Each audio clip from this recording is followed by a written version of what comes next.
nitaanza na kuwatakeni kama askari wapya katika maisha yenu yote ya kutumikia Jamhuri ya Muungano wa Tanzania kukiishi kiapo chenu.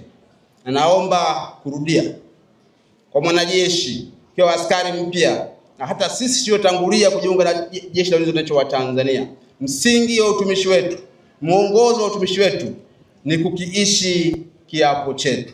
Kwa kama askari wapya na wajumuika nasi katika familia kubwa ya Jeshi la Ulinzi la Wananchi wa Tanzania, mwongozo wako, msingi wako ni kiapo ulichoapa leo, na niwataki mkishike kiapo hicho na mkiishi kiapo hicho katika muda wenu wote wa utumishi wa Jamhuri ya Muungano wa Tanzania.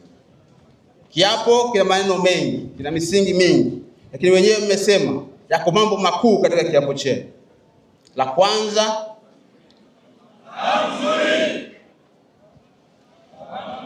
la pili, la tatu, la nne.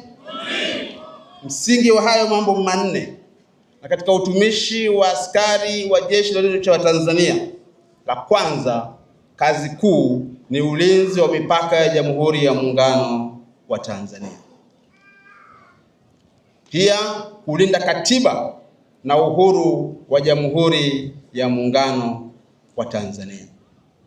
Aidha ni kumtii Rais na Amiri Jeshi Mkuu wa Jamhuri ya Muungano wa Tanzania. Msingi huo ndio dira ya Jeshi la Ulinzi la Wananchi wa Tanzania.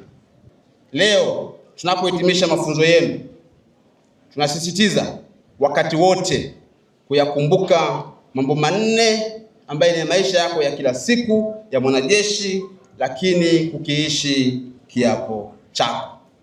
Ukiyafanya hayo, ukiwa sehemu ya familia kubwa ya Jeshi la Ulinzi la Wananchi wa Tanzania, tuna imani Jeshi la Ulinzi wa Tanzania litabaki imara wakati wote na kutimiza wajibu wake wa kikatiba wa ulinzi wa Jamhuri ya Muungano wa Tanzania. Lakini kupitia kiapo hicho, Watanzania wamesikia, wana mategemeo makubwa kwenu na ninyi baada ya kuapa. Na mategemeo makubwa ya Watanzania ni kutimiza ndoto ya Watanzania ambayo ni kudumisha amani na utulivu. Kwa hiyo msibabaishwe na mtu yoyote. Kikubwa ni kuhakikisha kwamba amani na mustakabali wa nchi yetu unakuwa salama.